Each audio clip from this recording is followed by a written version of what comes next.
মধ্যমগ্রামে বিরিয়ানি নিয়ে চর্চা আছে, বিরিয়ানি বাদ দিয়ে কিন্তু অন্য কিছু চর্চা নেই। না, একটা বাঙালি রেস্টুরেন্ট খুঁজতে গিয়ে আমি মধ্যমের ছেলে, আমায় নাকানি ছোঁয়ানি খেতে হয়। আমাদের মধ্যে কিন্তু আর একজন খাদ্য বিশেষজ্ঞ চলে এসেছে। বিশেষজ্ঞ কোথায়? তো কেমন লাগছে জাস্ট বাঙালির খাবার দাবার? আমার আগেও ভালো লেগেছে, এখনো ভালো লাগে। এটা সবই শুরু, এখনো বাকি আছে। আচ্ছা, মানে খাওয়া দাওয়া কি শুরু হলো সবে? সবে শুরু হলো। আচ্ছা, কোনটা খাওয়া হচ্ছে? ওদের একটা এটা কি জানো তোমাদের নাম কি? দাদা ওদা এটা কি? এটার নাম কি? Hot garlic chicken. ভালো, বেশ ভালো খেতে। ওকে, আমার ফার্স্ট অলরেডি হয়ে গেছে, সেকেন্ড বার নিয়ে আসলাম। আচ্ছা আচ্ছা, দুর্দান্ত। তাহলে তুমি বলছো যে মানুষ আসুক? হ্যাঁ, ভালো জিনিস তো।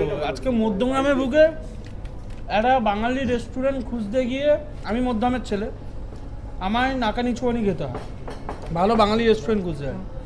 এবার যারা চাইনিজ, প্রপার চাইনিজের জন্য চায়, তাদেরও কেন একটু খুঁজতে হয়। কেন বলছি, মধ্যমগ্রামে বিরিয়ানি নিয়ে চর্চা আছে, বিরিয়ানি বাদ দিয়ে কিন্তু অন্য কিছু চর্চা নেই। না, এবার অন্য কিছু চর্চার জন্য তো অন্য কিছু খুঁজতে হবে তো, তা সেই খোঁজার দায়িত্বগুলো কার?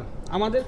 অবশ্যই, তাই তো, 100 বার। তাই এটা হচ্ছে এমন একটা জায়গা যেখানে না তোমরা বাঙালি আইটেম রাখো, একদম বাঙালি আইটেম, কিন্তু এইটা তোমাদের শুধু চাইনিজ, অনলি